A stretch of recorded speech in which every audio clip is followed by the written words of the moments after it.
بسم اللہ الرحمن الرحیم۔ فجر کی نماز کے بعد فوراً یہ دعا پڑھ لیں۔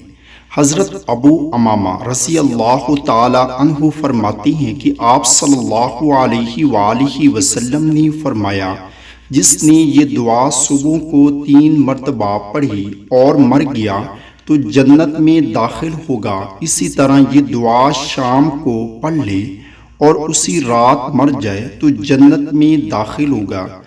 اللہم لک الحمد لا الہ الا انت ربی وانا عبدک آمنت بک مخلصا لک دینی امسیت علی عہدک ووعدک ما استطعت اتوب الیک من سیئ عملی واستغفرک لذنوبی التی لا یغفرها الا انت۔